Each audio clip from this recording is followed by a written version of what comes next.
Good afternoon, everyone, and welcome to this Nobel Prize Popular Science Lecture, co-sponsored by the Business School and the Institute for Advanced Study. This year's Nobel Prize winners in economics were Paul Milgram and Robert Wilson, both of Stanford University. And I did my PhD at Stanford many years ago and had the great fortune of taking classes with both of these professors. And they're both extremely intelligent and dedicated teachers. So it's a really great pleasure for me to introduce this talk about their work. I took a course on microeconomic theory and contracts and organizations with Milgram, and an interdisciplinary seminar on conflict and negotiation for graduate students with Robert Wilson, which also had other faculty, including Kenneth Arrow, another Nobel Prize winner, and Amos Tversky, a psychologist whose research partner Daniel Kahneman also won the Nobel Prize in economics.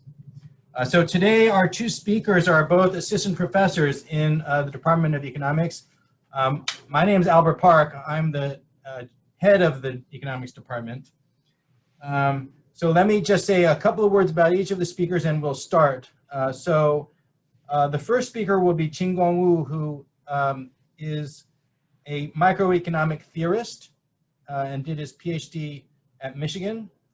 And the second speaker is Sunny Yangguang Huang, who is an expert in industrial organization and applied microeconomics. And he did his PhD at the University of Washington. And Sunny has done empirical research on auctions. This year's winners were cited for improvements to auction theory and inventions of new auction formats. The reason we have two presenters is Qinggong is going to focus a bit more on the theoretical contributions of the laureates, and Sunny will focus a bit more on the empirical relevance of their research. So without any further ado, turn it over to Qinggong. So each of you have about 30 minutes. All right, thanks, Albert. Let me try to share my slide. So you guys see my slides? Right, okay. Very glad to be here to talk about this year's Nobel Prize. As Albert said, I'm gonna talk about the theory part because I'm the theorist, and I'm gonna let Sunny say something about the empirical part. So the title of the lecture is Putting Auction Theory to Work. It actually also is the name of the textbook written by Paul Milgram on auction theory. So as you see, there are two parts, theory and work. I'm gonna cover the theory part.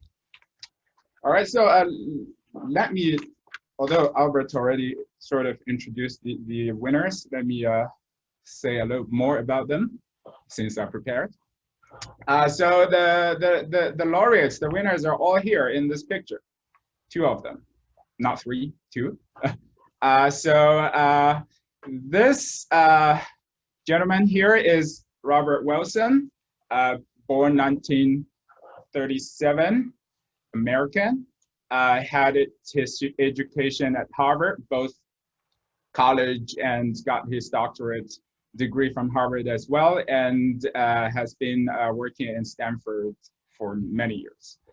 And on the right side, we have Paul Milgram, born 1948, again, American. In terms of education, he actually went to Michigan for college, and he got his doctorate degree from Stanford. So you might be wondering, why is Michigan written in blue? For two reasons. First of all, if you're paying attention to the presidential election, Michigan just turned blue this year. The second reason, it's just a crime not to write Michigan in blue. If you know anything about the University of Michigan, you know what I'm talking about. Paul Milgram also works at Stanford. So it so happens that Paul Milgram is a student of Robert Wilson. And well, there's a third guy here. Am I gonna introduce him? Well, he's not a Nobel Prize winner, so I will wait till he wins the Nobel Prize. But actually, there is a third Nobel Prize winner hidden behind the camera, who's Al Roth.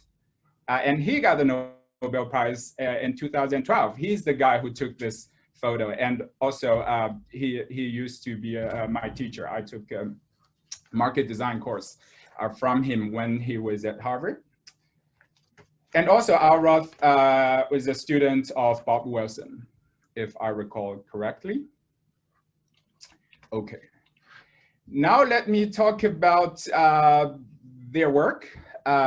As Albert said, they were awarded the prize for improvements to auction theory and inventions of new auction formats. So what's that? What does that mean? And if we pull out, if you go to the Nobel Prize webpage, you can find this interview by Tommy Anderson, who's on the committee for the prize, which means that he's one of the guys who decided whom the prize went to. And he said in this interview that this prize is about avoiding the winner's case.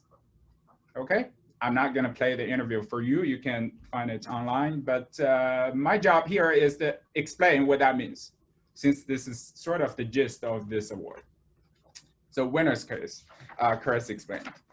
Of course, winner's curse is not the usual sort of sorcery you see on Canal Street in Causeway Bay.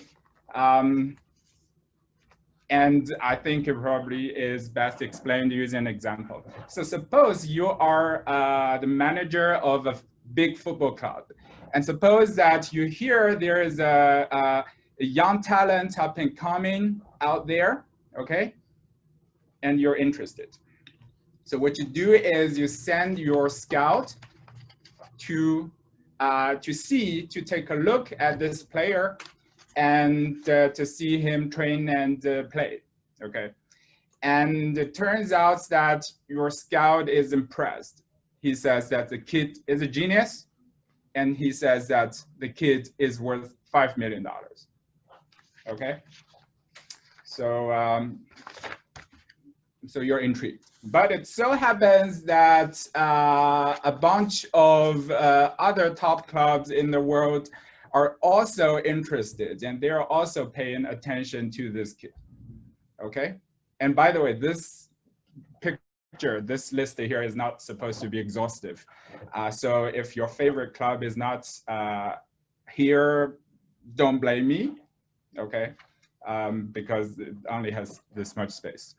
But anyway, so there are all these clubs also after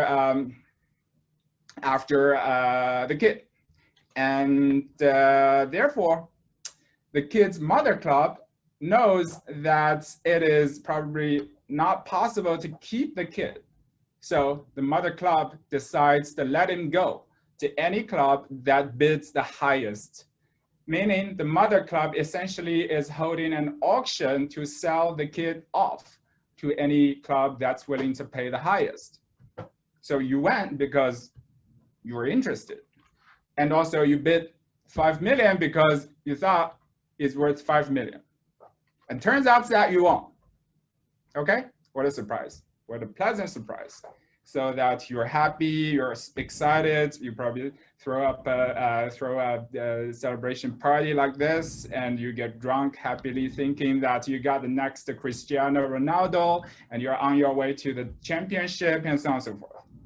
Okay, and then next morning, you sober up a little bit, maybe some hangover, but you're sober, and then you start to feel that something isn't right. So what's not right? Here's something that's worrying you. So you ask yourself, now I won the kid at $5 million. What does it mean? What does it tell me? It tells me that others lost. It tells me that others bid lower than $5 million, obviously, okay? But it also tells me that others didn't think that the kid was worth $5 million because they bid lower than 5 million, okay? So that's what's on my mind. And this is worrying to me. So why is it worrying? You probably say, wait a minute, why do I even care about what other clubs think? If I think this guy is a genius, he's a genius. So let me make this clear. Why should you care about what other clubs are thinking? Okay. So instead of still talking about the kids, I'm going to make a distinction between two kinds of auctions. So the first kind, the two kinds are called common value auction and private value auction. Okay. So private value auction, an example would be this. Okay, a sports car, yellow Ferrari, up for sale in an auction, and bidders facing this car, typically they are certain of how much they value this car. Okay, for example, you think that if you like the fast rides, then you think this is a nice car, it's worth $5 million, so it's worth $5 million. But on the other hand, if you're like me, who's a purist, who thinks that only a red Ferrari is a Ferrari, whereas the yellow Ferrari is crap, you think that it is only worth $1,000, then you think it's only worth $1,000. You're willing to pay $1,000 for it. In other words, you are certain about how much you value this car, because essentially it is you who's gonna drive it, who's gonna use it, who's gonna get the utility from it, okay? And in particular, you don't care about how others value the car, okay? I'm a purist, he's not a purist. He's okay with a yellow Ferrari. I'm not okay with that. I respect that. But still, I only value it at $1,000. All right, so this is what we call private values auction, because bidders don't care about what others think about the valuation of this car. And they are certain about their own valuation. All right, so people have studied private values auctions, and people have been awarded with the Nobel Prize for that. For example, in 1996, William Vickery was awarded the Nobel Prize for finding the auction for private values case, which is the best for the society, whereas almost a decade later, Roger Myerson was again awarded because of his study on private values auctions, but this time he found the auction that's best for the seller, not necessarily for the society, but for the seller, the auctioneer. All right.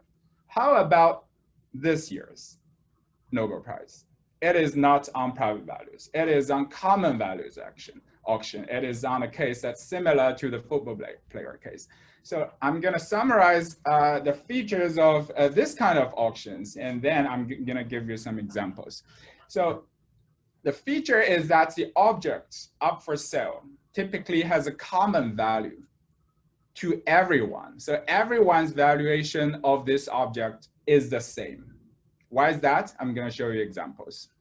And moreover, nobody knows for sure that common value. Nobody knows for sure what that is. But everyone has some partial information about that common value. Okay? It's like it's like the tale of the blind man trying to guess the elephant. Everyone sort of grabs a part of the elephant, so that's partial information, and only after probably you aggregate, you put all the partial information together, you get a better estimation of the value of this object. Okay, and therefore, in this case, since you only get partial information, the information of other bidders is also helpful for you to have a better estimation of that common value. Okay. So a few examples. A prominent example are oil fields. Okay, so oil fields has a common value, which is how much oil there is. Okay, the oil reserve, and before it's actually being drilled, nobody knows for sure how, what the oil reservation is. And therefore, you might send your engineer there to take a look and maybe do some test drilling and so on and so forth. But that's not the whole picture. That's some partial information. And you could imagine that other oil companies also send their engineers to do some tests. And they have some partial information as well, okay? But the common value is the same, which is how much oil there is. Another example, land, okay? there is a common value, which is roughly the future value of this piece of land. And if you're a real estate developer, then the value of that is the same to you as to another real estate developer. And moreover, everyone has some estimation of how much this piece of land is going to be worth in the future. They may not, different people's estimates may not coincide because people may view this from different perspectives, but they are complementary to each other. Okay, that is why people have partial information, but nobody knows for sure how much this is going to worth.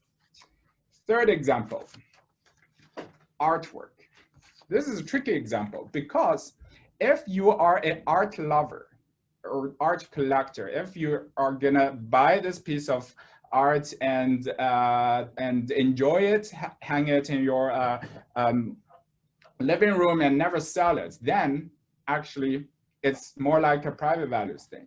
But if it is more often the case that buyers of these artworks, in particular, those very expensive artworks, are either speculators or investors who have the mind of possibly selling them in the future on the resale market, then you care about its value on the resale market. So if every bidder has that in mind, then there is a common value, which is its value in the future resale market.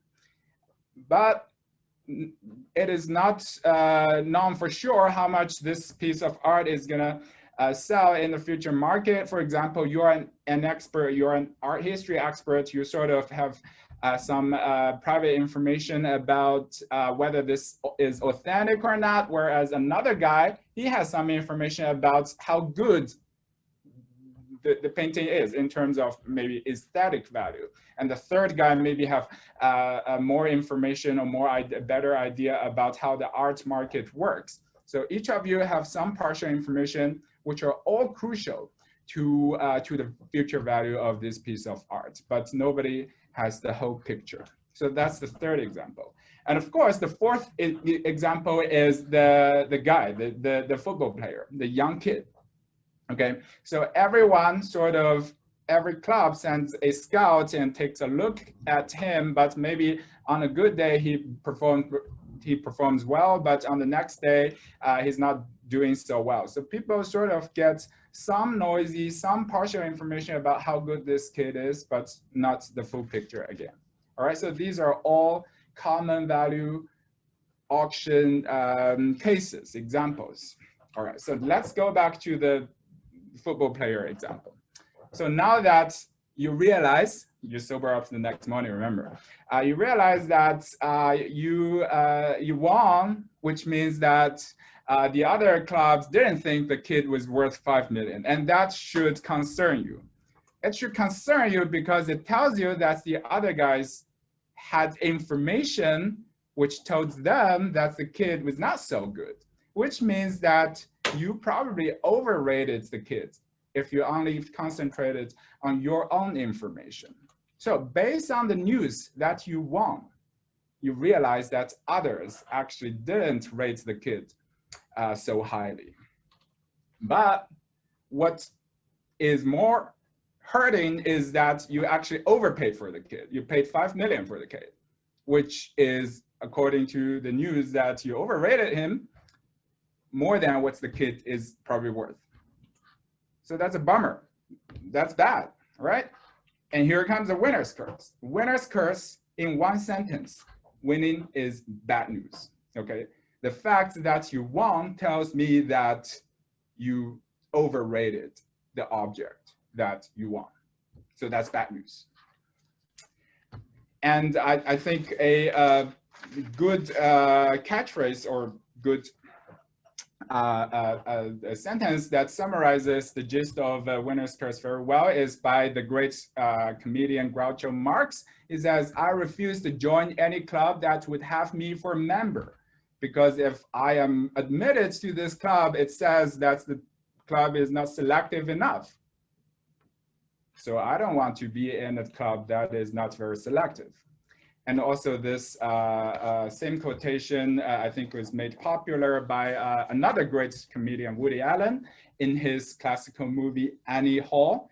Essentially the same thing stated in that movie again. All right, so now you understand what winner's curse is. And suppose that you're still this football club manager and you hear another young talent is popping up, this guy here, okay? And now understanding winner's curse. Still, you send your scout there and your scout says, again, that's genius and he is worth 5 million. So how much should you bid this time? Now you sort of learned from the lesson last time and you bid less than 5 million because you know that if you bid 5 million, if you win, it's bad news. It's winner's curse. You want to avoid that winner's curse, which is hurting. So you bid less than $5 million, okay? In other words, the fear of winner's curse makes bidders bid conservatively or cautiously. It makes the bidders bid lower than their estimation, okay? And this is actually bad news for the mother club of the kid, because eventually if everyone bids very conservatively, then the winning bid is a conservative bid and the club doesn't get too much revenue from that bid. Okay, so that's bad news for the club, for the mother club, for the owner of that player. All right, so that's winner's curse. Or that's an implication of the winner's curse. So let me digress a little bit to tell you some history of the winner's curse. So discovery of the winner's curse is originally, I guess, appeared in this paper in early 1970s by 3 oil or petroleum engineers. And they discovered that oil companies keep losing money because because basically they overbid for oil fields. Now we understand that because these are common values auctions and winner's curse harm aggressive bidders. Okay, so the oil companies are hurt. But then Bob Wilson, our Nobel Prize winner, came in and sat down and wrote a model that formalized the common values auction and then did a rigorous analysis of the winner's curse. So if you might notice that this earlier paper actually precedes the discovery of the winner's curse by these oil engineers. So in that paper, he formalized the common values auction. But in this later paper, in the 70s paper, he concentrated on the winner's curse and showed that winner's curse could harm the seller. Okay, so we see that fear of winner's curse actually harms the seller's revenue. And this is where Paul Milgrom joined the club. So in the early 80s, Milgrom set out to address this problem. That is, the revenue is hurt, okay? But why do we even care about the seller's revenue? Okay, why do we even care that the seller suffers from the winner's curse? Well, we care because often the seller is the government. Okay, how come the seller is the government? Because usually public property is being sold to the private sector via auctions. And usually those auctions have the features of common values auctions. So these are common values auctions and winner's curse bites. Okay, so let me give you a couple of examples. In Hong Kong, land is being auctioned to private sectors. And as we understood from earlier, the auction of land is a common values auction, and therefore winner's curse applies here, okay? And as a second example, spectrum frequency is often being sold to telecom companies by the government. I'm not gonna spend too much time on spectrum auctions because I think Sunny is going to say more about that.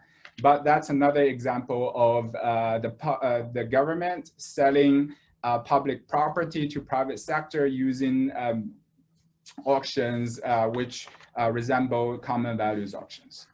Okay, so if these auctions are common value auctions, and winner's curse bites, then the winner's curse actually harms public interest, because the revenue that the government gets from those sales can be harmed. Okay, and that is a public concern. Therefore, in the interest of the society, we should care about addressing winner's curse. All right, so is there any way to deal with winner's curse? In fact, there is, and that is the contribution of mostly Paul Milgram, theoretically, along with co-author Robert Weber, and in particular in this classical paper, 1982 paper, they show that the best way to deal with winner's curse and to alleviate it is that the seller should provide more information about the object that is being auctioned.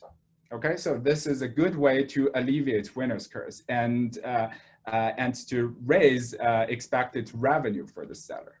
So why is that the case? Why can that help?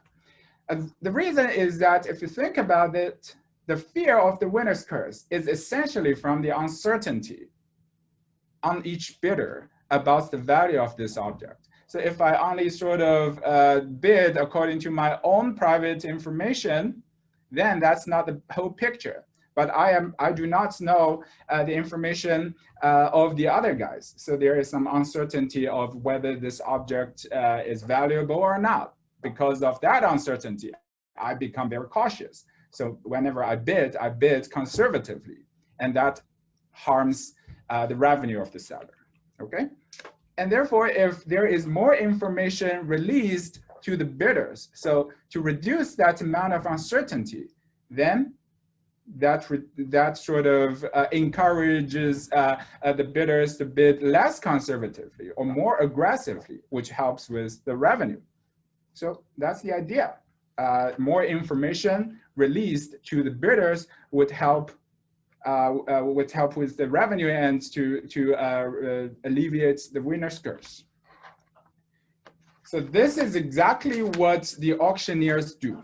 For example, in the auction of this very important art piece by Leonardo da Vinci, I think this took place a few years ago, and the sale actually, so the painting was sold at close to $500 million. So I think it broke a record.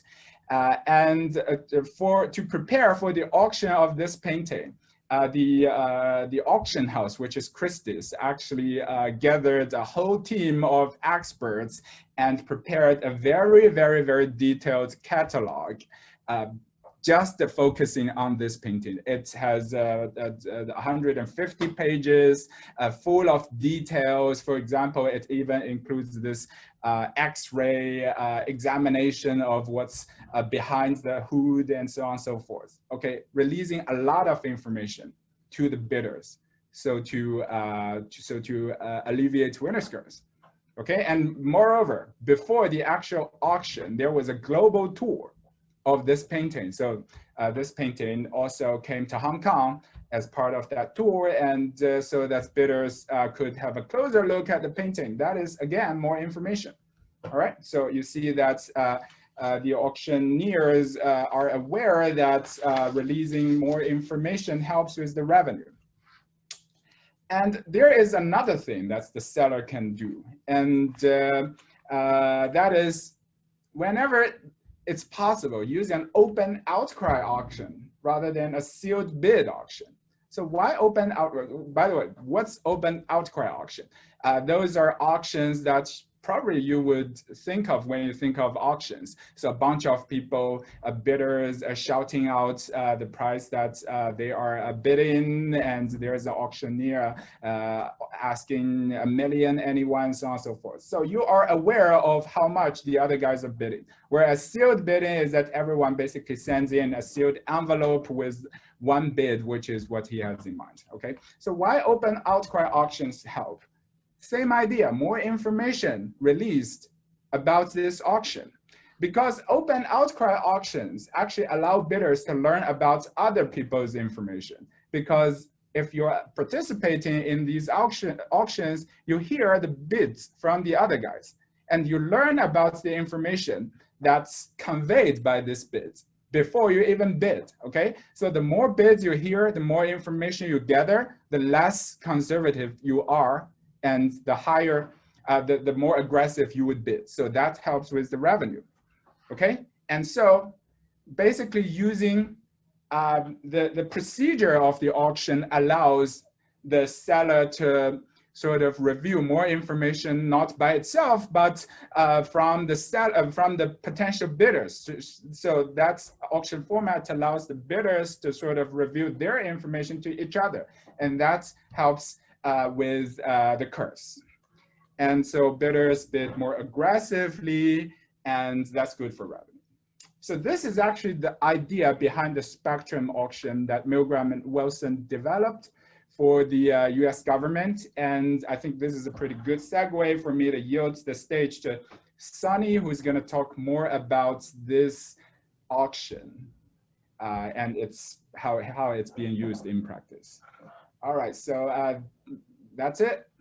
Sunny, please. Can you unshare Qinggong, and so Sunny can share his All right. screen? Thank you. And I wanted to let the audience know that if you want to ask questions for either speaker, you can type questions in the Q&A box or the chat box, but I think usually the Q&A box would work well. And then I will moderate the discussion after the presentation is finished. So Sunny, please go ahead. Yeah, thank you. So very good introduction about the winner's curse, a very good starting point. So I really like this title of the Paul Milgram's textbook about putting auction theory to work, because he is that kind of person. If you look at this picture here, that's actually the front page of his company. So of course he put us at, okay, our co-founder win this Nobel Prize. So it's very rare to see economists, especially theorists, that has opened up a consulting company that actually is profitable. And that says that his work is really valuable to auction design in real world market. So auction can be seen in many real world market. And it's not just, as you think, like auctioning on art or land, but it can come to our daily lives. For example, you will see a web page like this about, eBay auction, or sometimes it's about Taobao auctioning on different cars. So there are this kind of auction platform inviting people to bid or different stuff, and then there are seller listing their items there. So in economic theory, in principle of microeconomics, we all learned this demand and supply schedule. So there are a bunch of people who have some willingness to pay to buy this good, and then there are sellers who have their, their cost about supplying it, and it can be considered as an opportunity cost from alternative usage. And then these valuation and these costs will constitute the demand and supply curve. And then so when we learn principle of economics, so we started from this figure and says that it will intersect at this point, and that will determine the market equilibrium price and quantity that clear the market. But actually, economists have shown that this Leon Warres have shown that to achieve this goal, that a market can end up at this market equilibrium price and quantity, actually require auction process. It would be great to have an auctioneer that go to, ask prices and make this trial and error process. They call it tournament, in order to, in the end, match the seller and the buyers so that the market can get clear. So an auction process is actually required in order for us to achieve this market equilibrium price. So if you look at this process, it's very important that you can bring up a lot of buyer and seller together and set up a platform and even some algorithm or process to clear the market. So in many real world market, for example, like this electricity market, this has been used in practice. People over the year need to design different way in order to balance the demand and supply. Some of this market is very hard to balance. For example, electricity. These are the figures illustrating the electricity market in Britain. And you can see there are many generators, even there are some foreign generator. And then there is a grid in the middle. And then there are different users that want to use electricity. And because electricity needs to be generated and used almost at the same moment, so it is extremely demanding for the trading system that people are, bidding for prices, and the other side is supplying electricity, and they can be balanced. And it's very challenging. And then over the years, the market designer have working on this field in order to make this market to be more and more efficient. In general, the objective of an auction designer, as Qinggong says, the seller want to maximize auction revenue. As a platform, you also want to sell your goods at a good price so that the seller is willing to sell on your platform. And on the electricity example, as the electricity generator, if you want to supply your electricity to the grid, you also want it to can be sold at good price. So the challenge in practice is sometimes lacking of information about buyer valuation and seller cost. And then what the market designer does is trying to let people to review their information truthfully so that the trade can be efficient. So the second goal about auction design is not just efficiency, revenue, but also efficiency. That is, they want to allocate the goods to the agent that maximizes the social welfare. So revenue and social welfare sometimes is different. They can be deviating. So for example, if you look at this example written by Position Auction on search engine. So these days, we all watch different advertisements when we browsing a website or search for some keyword. And from your perspective, of course, you want to see less advertisement. But on the other hand, you want to see some high quality advertisement instead of advertisement showing you low quality links. So from the search engine perspective, they need to design auctions in order to sell off the positions in the search result. So for this search, certain keyword, who can be ranked first, who can be ranked second. And one of the tools the search engine will use is actually the reserve price. Reserve price is for what is the minimum value, your minimum price you have to pay for this place. And if the search engine set the reserve price high, then in general, the people coming for bid will be with relatively high willingness to pay, and usually it's those who have a relatively high quality. So in this case, you can see there are several curves being shown up here. And the advertisement optimum is happening at a very low level. They want the reservation price to be low. And then consumer to maximize consumer welfare, they needed reservation price to be slightly higher.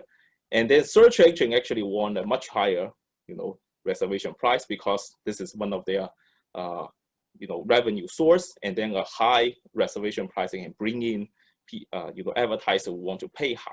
And you can see there are conflict of goals. So search engine want revenue, but consumer and advertiser will have their surplus from using this search engine platform to do advertisement and no information. So you can see there is this kind of revenue efficiency trade-off usually in auctions. So this is also something that the auction designer need to think about. So over the years, but in auction design field, people also care about other goals. For example, in China, we are very familiar with the vehicle license quotas. So in the big cities, they ration the total number of new vehicle can run on the street. So the auction of new vehicle license started in Shanghai in 2002. so that's a pure auction, and that's mainly revenue and efficiency oriented.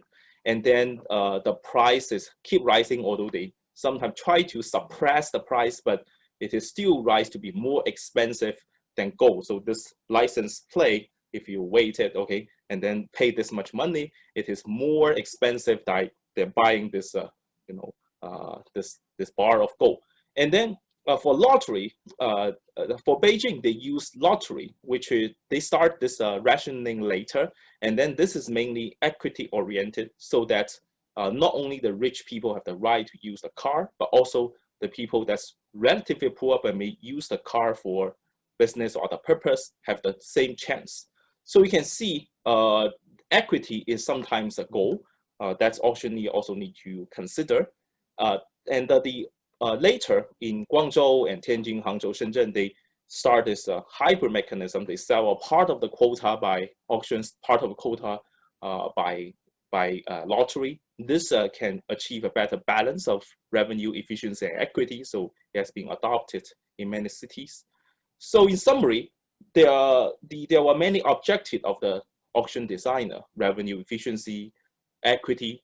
So that's where the economist or some auction designer, can provide their service to provide valuable consultancy in auction design works in practice. So what are the challenges in practice? So here I list 4 of the major challenges. The first one is about getting lots of buyer and seller together and let them use this algorithm. However, there are some other big issue that in practice the auction designer need to deal with. So this is a offshore oil lease field. Okay, so there are many slots here. So each slot is you can bid for different slots on this Gulf of Mexico, and so this oil company will bid for the right to lease for a slot or an object here, so that they can drill, dig oil from it for a period of time. And for this kind of offshore oil lease, number one, we will face the problem, as Qinggong says, that you don't know how much oil is it, so that you need to sample from it, and sample it from the sea is usually very costly. Okay. Number two is these fields are somewhat linked together. They have relationship. It is easier to drill from nearby. If you win, several slots, it's better to win a connected slot instead of some slots that's very far away from each other. So that make this designing of this auction very complicated. Similar problem come from what we say from the spectrum auction. That spectrum is what we say is a radio spectrum. Radio spectrum is you have different frequencies, and if somebody use this frequency, then the other should not use it. Otherwise, they are going to get conflict. So these limited resources of frequency also need to be sell out through the auction. And then frequency is also very complicated. Number one, sometimes the frequency for certain usage, you have to use a particular one. But more importantly is usually these frequency are divided geographically by blocks. And also along the spectrum, you want to have nearby frequency in order to transmit enough information. So these frequencies are correlated or interdependent. In particular, these radio spectrum blocks are complements. Complement means that if you have one slot and then maybe the value is 100, you have another slot, the value is 100, but if you own both of them, the value can be 300. So having having them together give you a larger value. So bidders are interested in buying a package of spectrum. If you said you can only win one of it, then the bidder willingness to pay is much lower, and then the revenue will be low. So these are the difficulties. So I summarize them into 3. So first is about the common value and witness curse.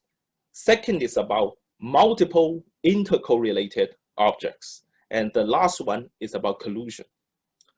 So first, let's think about witness curse. So this is a figure provided by a paper written on forest timber auction. So you go to rent the right to do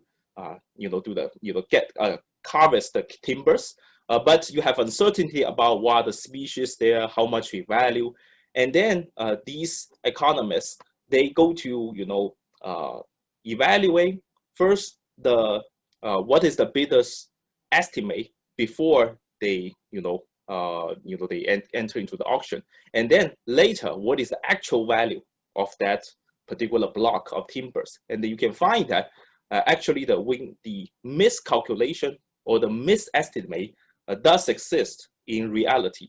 So the winner's curse is being shown here like this figure. It says that if you have an optimistic estimate, for example, like these people, if you have an optimistic estimate about the value of the auction object, you probably have overestimated.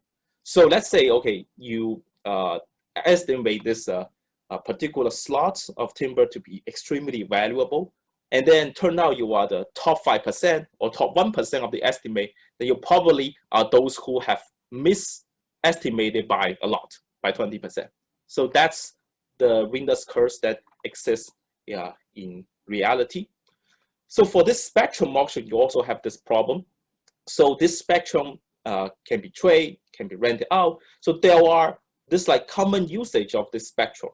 So what at the time of 1994, Paul Milgram and Milgram and the other economist called what's the name?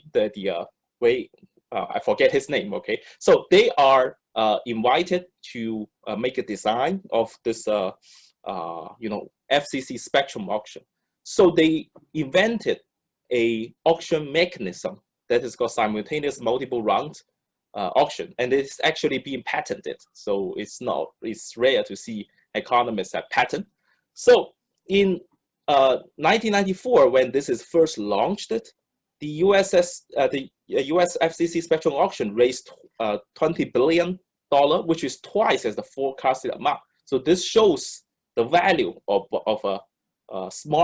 having a smart auction designer. Okay, so their mechanism is so successful that many countries later use their auction mechanism. So when later UK, France, Italy, they start to sell out their spectrums and licenses, they use this mechanism in practice. You can see that in 2000 in UK, the 3G spectrum auction concludes raised about $34 billion. So here in 1994, the entire US, they have their spectrum auction for $20 million US. But here just about the 3G spectrum, okay, they sell out more than that. And it's UK, okay, much smaller than US. So you can see when you design the auction carefully and smartly, the public interest, can be really protected by having these mobile phone carrier to pay a lot of money for these spectrums. Okay, so what is this specifically? Is this a simultaneous multi-round auction? So as Qinggong says, why bidders do not want to bid high? There were number one reasons about uncertainty of the common value and winner's curse. There's a second problem in spectrum auction. That's the complementarity between blocks. You want to win them together. If you only win one of them, it's less valuable. Okay, so this simultaneously ascending auction or the simultaneous multiple round auction is designed roughly the following way. So it has many rounds, and bidder place bid. He can place bid on many objects in the same round. And at the end of each round, there will be a provisional winner. Okay, so it's being identified for each object, and people will look at, okay, so these are the winners and what are their winning prices. And then based on it, you can adjust your bid in the next round. The process will repeat until all bidders have stopped raising their bids for all objects. So winner in last will be assigned the objects and pay their current bids. So number one, it allows for simultaneously bidding on a lot of things. So the simultaneous feature make it easier for bidder to win a package of blocks. So creating more efficient outcome make this spectrum to be more useful because you need to get a block of them, a package of this block to make the best use of it. And then the multiple round feature will reduce winner's curse because the information can be reviewed during the process. When you see how other people bid and raise their bid, you know that, okay, how much it worth in the eyes of other bidders. You can see in practice, this auction can go with many rounds. For example, here the auction go about 170 and 80 rounds for a particular blocks of spectrums. And at the beginning, there will be many new bids because people are trying to enter into the auction and try to win this object. And then sometimes there are some large jump bid. Okay, jump bid is defined as based on the last round price, you raise price by 2.5% or higher. That means that previously is 100, and then maybe you want to, if you slightly increase the bid, that's only 101, but you suddenly increase to 110, okay, 110. So that means a jump bid. Jump bid happens at the beginning and gradually it stops, and in the end, less and less new bids appear, and then the auction finally close when nobody wants to raise the bid anymore. So it takes many rounds. This process is where information is being reviewed and bidders learn from how much other bidder value this object, okay? Jump bid is also very useful. If you are a bidder that highly value a particular block of the spectrum, you can use the jump bid at the beginning to set up a very high price to signal to others that you are determined to learn these blocks, so that this is easier for some high value bidder to first deter other bidder and then get to win a block, okay, a package of different spectrums. So you can see the solution to this common value of winner's curse and multiple rounds are first, induce bidder to review privately known information about how much you value about this good, valuing this, what is your private information about this spectrum, about this timber, about this offshore field. And number two is allow bidding in multiple rounds, and also let them be able to bid several things simultaneously, so that they are it is possible for them to win them together, and they are willing to pay more. And then this auction has been very successful. This simultaneous multiple round auction is very successful for several years. And then in 1997, it ran into a problem about collusion. So we can see this is what's happening in 1997. So in 1997, there has been a case that the bidders try to collude. So you can see there were 3 different regions, okay, of auctions. And then these are the companies, okay? One is called McLeod, this is US West, okay?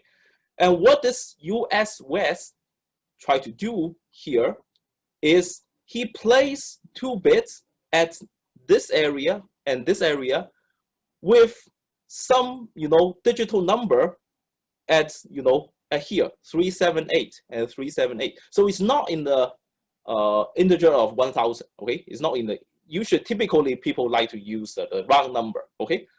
So what does this mean? Okay, this 378. That's actually the kind of the index for this Rochester area. So this 378 in the Rochester area is trying to, the reason the US West put in this place is trying to tell other bidder, this McLeod and the AT&T. So here, this you can see this company is competing with US West for several rounds. But after the US West tried to place this bid here in the 64th round to indicate that, come on, I'm determined to win this Rochester area. But this also signals that in return, I will not compete with you at this 2A3 region. So then it gives a signal to this bidder here, says that, okay, don't compete with me on 378. In return, I will let you win this blocks relatively easily. So this is how they communicate and collude on their bidding. That's why later they adjust this bidding rule to say that you have to bid in an integer of 1000. You cannot leave the last 3 digits like this, okay? So it's a way to transmit, your willingness to pay in certain and then facilitate collusion. Of course, I mean, you said, why don't you collude using the first 3 digits? But that's very costly, right? If you want to use the first 3 digits to encode your signaling, that can be very costly. So in practice, there are many, this collusion problem in reality. For example, if you get a large data set about procurement auction, here is a procurement auction, I think mainly about government contracts. And then these scholars, they post this, they do this histogram, okay, or density. They find out that there is a little, wedge here, which they call it missing bit, okay? So slightly, so this 0 means the second, highest winning bit and then the highest winning bit. That's the difference of them, okay? So slightly below the winning bit, you don't observe many bits. That means that the runner-up is not competing very intensely with the winner at some moment, okay? This shows that maybe the winner have some way to convince the runner-up not to compete very closely, when in these auctions. So this missing bit is a sign that there are possible collusions in these auctions. So collusion can cause the government, the owner of the public resources, to directly lose money in revenue. So there was usually strong antitrust law enforcement in order to deal with collusion issue, and also allowing setting up the minimum bid increment, like the case of you have to bid in the unit of 1,000 can help, and also encouraging entry and competition is also very helpful in reducing, this collusion problem in practice. So lastly, I want to say that auction design is a rich field in both research and practice. So it has been used in contract procurement, that government need to procure lots of services, resources like land, timber, oil track, financial product like how do you price stock and treasury bills, vehicle license, business license, and even pollution and greenhouse gas emission quota. It needs smart auction and market design process in order to efficiently allocate them. Electricity, Uber surge price. So Uber has these days has a very similar problem that the electricity provider has. They need to match the demand and supply at the right price instantaneously. And how to write this smart algorithm and bidding algorithm so that the two sides can be matched, and then this efficiency and revenue can be maximized. And also, I know some economists work for Amazon. They need to arrange delivery service by this freelancer that doing the driving the trucks, and this also require this bidding algorithm in behind. An online advertisement recommendation system, that's also a big usage that high-tech company is hiring, people who know auction design to work on it. And even cryptocurrency are using auction design because the mining process is actually in general a all-pay auction that people are using their computing resources and electricity in order to compute and get this Bitcoin. So you can see the usage is very wide. And on this consulting firm opened by Paul Milgram, this Auctionnomics, okay, they also says that poor design leave money on the table, okay, or result in inefficient allocation. So you should buy our consulting services. We have several patented auction mechanisms that can greatly improve you. So you can see that this theory has been put to practice in a very rich way, and helping both government or even some big high-tech platform in order to make the best use of their limited resources, and improve the overall market efficiency. So that's the end of talk, and you can see how auction theory are put to work. Okay, so I will end here. Great, thank you. Maybe you can unshare your screen, Sunny, and we can start with the Q&A. So there's several questions, I think mainly about the first presentation, which are very interesting. So Qinggong, I'm going to direct them to you. The first is, what about using second price bidding to reduce the winner's curse, since you're not going to pay your own valuation? but the second highest price. Does that help? Unmute yourself. So it helps, but the reason it helps is not because second price auction let people bid more aggressively. It's true that people bid more aggressively in second price auction, but the winning bid is also lower because it's the second price. It's the second highest bid, not the highest bid.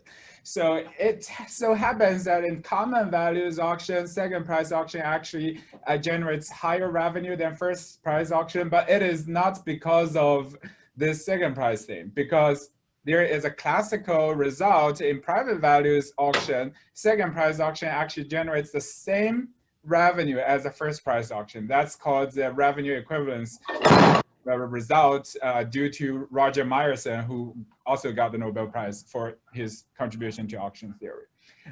Why second price auction generates higher price than first price auction?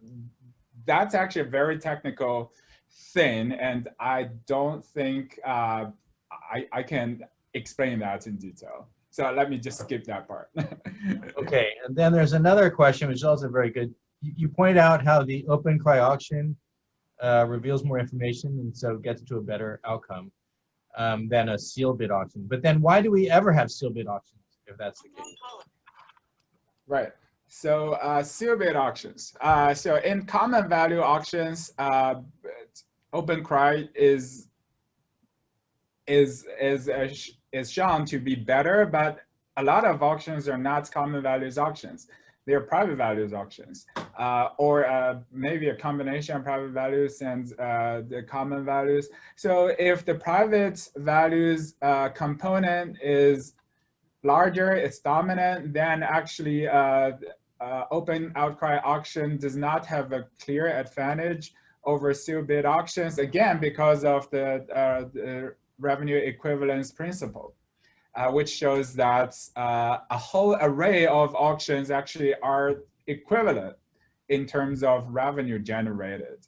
And also, I suppose that in practice, there might be some difficulty actually implementing open outcry auctions because, well, seal bid auction is very simple. Everyone just submits a bid and be done with it. Whereas open outcry auction, just like Sunny showed in the FCC Spectrum auction, which is essentially open outcry because you keep raising your bid and other people see that you keep raising your bid. It takes forever to finish. It takes more than 100 rounds to finish.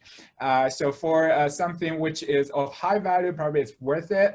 But for something not as high value, maybe that's just too costly. So that's my take. Okay, great. So let's see, another question anonymously. Do people need to know program and algorithms to design mechanisms for industries? This is interesting because when I was at Stanford during the Spectrum auction, and that was a time when lots of micro theorists were getting hired as consultants by different companies bidding in the Spectrum because they wanted to understand, they understood how to play the game. And so if there are skills needed to help companies be smart in participating in these auctions, what are the skills that are needed? Yeah, so there are two sides, right? First is the auction design side, okay, and then on the seller side, other is the buyer side, that's the company. I think in general, on both sides, there are division of labor. So there are persons that working out this problem with equations and models, and then there are other persons that's trying to implement it through programming and algorithm. So there are division of labor, but it would be good to have some knowledge on the other side, at least some general knowledge. So in this Spectrum auction, for example, companies does hire, both economists, I think some people who also knows programming to work them together. Think about that. So in order for the bidding method to be optimal, you need to get a lot of data instantaneously from other people's bid in the earlier rounds. So that require you to write the program, taking the data, analyze the data, and then spit out the result. But the whole algorithm, like how does it work? How does the information translated into your next optimal bit will require some thought as economists. So there are division of labor. I would not say it's a must for a auction, for economists to know programming, but it would be good to know what are the other side, like the programming algorithm side. Yeah. Right. The main thing is study economics. So another question from Xiaohui Jiang. It's about releasing information. How can you guarantee that the information that is released is trustworthy, especially when obviously the seller has an incentive to maximize revenue? Isn't he going to try to release information that's advantageous to a higher bid? Yeah, so let me try to answer this question. Yes, it's hard. So one thing that the seller can do is, instead of sort of doing the research by itself, is to sort of outsource the research and information releasing job to a third party, to a third party which is trustworthy. So Christie's, I think, typically hires independent institutions or companies which do that. So a friend of mine who has the art history major, and she does that. She does the investigation, evaluation job for her company, which usually takes its job from Christie's, like that. So if it's a third party, then that's sort of solves the conflict of interest issue a bit. And also still this is a huge problem, and a emergent literature in economics, which is called information design, specifically asks this question. So so how should for example, the seller, how much information to release, and how much to commit, and so on and so forth, so as to maximize its revenue. So it's not a straightforward question. If there is a trustworthy third party, maybe that's the solution. But if there is not, then there's a lot of things which can complicate the picture. So no short answer to that. Still a lot of trust issues in practice, I suppose. Okay. And then there's another question, which I think is interesting, about kind of the strategy in the spectrum auction, or in general in these types of multiple round bidding auctions. Is there any incentive to not be the first mover because you're kind of revealing information to your competitors, and so you should somehow wait? Or is there any strategy at all in these types of auctions? Yeah, this I think also related to the earlier question. This about in this like multiple round auction, when you bid earlier, it's not just talking. You actually place a bid. So this can be binding. If next round nobody bid for it, then that's the final bid. You have to pay for it. Okay. So usually people need to put up some reserve. Okay. So if you later regret that you will lose the reserve, so we make your action binding, that you place a bid and that's it. So there are contingents that you will win by this bid. So that makes you take the action carefully, and that's also informative, because that reflects the the optimal bids that you have in the moment based on your information. So in this multiple round auction, being the the first mover, sometimes it's pros and cons. Number one, of course, you provide information for others, so people know that, wow, okay, so this thing is actually very worthy. Okay, so this blocks. But on the other hand, as a first mover, sometimes you can deter entry. So you can see those. I show you those like jump bids. So why people add up bid not just by 1 cent or 1% or a little bit, they jump the bids by 5% or even more. The reason is they try to signal to other people that I'm determined to win it. So it's a sort of like entry deterrence that's don't come to compete with me on this block. So there are advantage also as a first mover that release your information earlier, that show your commitment and determinants. Okay, there's another question from Tinaz Mirza. The last question was from Dalton Chan. So in the oil example, if winning an adjacent slot is more desirable, is that still a common value auction? I guess a way to think about that is if you already own the adjacent slot, somehow bidding on that slot is more valuable to you than to other people because of maybe economies of scale or something. But there is a common value element as well, right, in terms of the openness. So does that change the problem and the solution? Yeah, I think the common value, first of all, is referring to the uncertainty of a particular slot. Okay, so when we say common value, it says that, you know, people have different evaluation or information about how much this particular slot worth. And then the problem about adjacency of different slots is that, you know, different objects have complementarity, so that you have economy of scale. It's better to win them all together so that your cost can be bring down. But if you put these two problems together, I think that's also valid. It says that there may be uncertainty about winning a package. Okay, a bunch of these slots.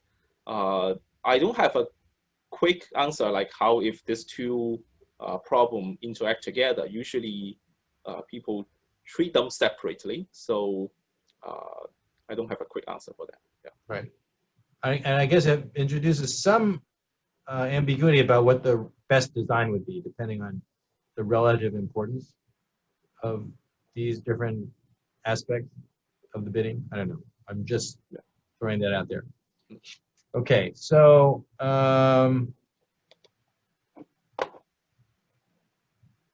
there's a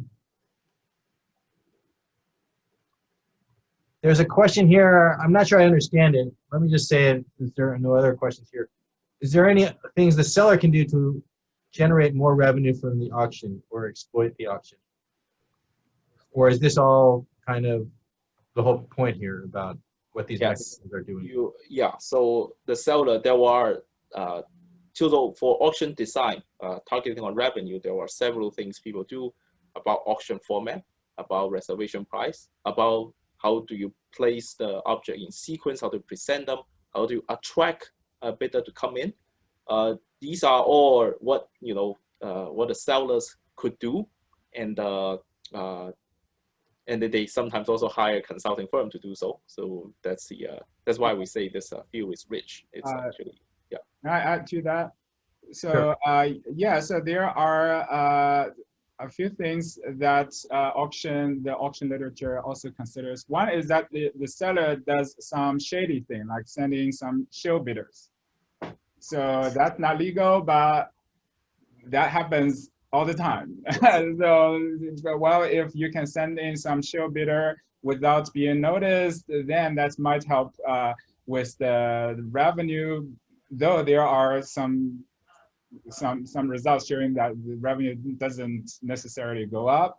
Another thing is what I mentioned earlier, which is that maybe the seller has information advantage about the value of this object. And then given that, and it's not always the case that the seller wants to reveal all the information, although I said that revealing more information would be beneficial, but in certain cases, that's not always the case. Then choosing how much information to disclose and how much to hide is an art. And this is, as I mentioned earlier, is the point of information design. So maybe by thinking about how to cleverly reveal some information and hide some information, the auctioneer can raise its revenue by a bit more. Right. I mean, it seems like the seller would have an incentive to hide bad information, but reveal more information to reduce the winner's curse. Yeah. And that will conflict for bad information, right? So there's one question from the chat about collusion. Is collusion always bad, or can it be beneficial? Certainly for the companies, I guess, but yeah, any thoughts on that? Yeah, so it's very obvious. I think that collusion is good for the company. That's why they want to collude, right? No matter it's about getting a government contract or it's about trying to get spectrum blocks, but it will hurt the seller. So the public interest will be hurted. So in some public procurement, you sell out a contract, for example, to fix this road or build up a building, and then company will come in and they try to offer a lower price in order to finish this project. But if there's a collusion, the company will collude together and says that you take that contract, I take this contract, so that the price of this what they offer will be higher, and the government need to pay more for this finish up this project. So it will hurt the public interest. So that's why these kind of they call it bidding ring or collusion in most countries is considered as illegal. So in Hong Kong, bidding rings about this land auction is also considered as illegal. Yeah. Okay, we have another question coming in the Q&A. If the information is revealed by the seller, we all know there would be bias because there is an incentive to hide the information that hurts their interest. So can we say the effective information disclosure from the seller is limited and sharing information among bidders is more important? So what about that? Sharing information, I mean, do the bidders have any incentive to share information to avoid the winner's curse? Or is it not in their interest to share their own information if they don't think others have it? Maybe there's a tension. So the bidders don't want to voluntarily sort of just share information with each other, but the open outcry auction, a stand-in auction, sort of makes them share information by bidding. You basically reveal your information by putting up a bid. You want to put up a bid because you want to win. So that sort of incentivizes, the auction design incentivizes the bidders to share information. But what about like exchanging information? You have information, I have information. There's no benefit to that among the bidders? I would say so. Although it really I think so. Yeah. So I think when they go to do this oil track, they do some exploration, and then they sometimes can exchange their report, or they together fund some exploration so that they can know how much oil is down there. I think there is a benefit from information sharing among bidders. Yeah. Especially if it's very costly to acquire then. Yeah, that's right. Share the cost of the study or something. All right. Okay, so I think we're out of questions. Is there anyone else who has a question in the audience? If so, please type it in. I'll just wait another 5 or 10 seconds.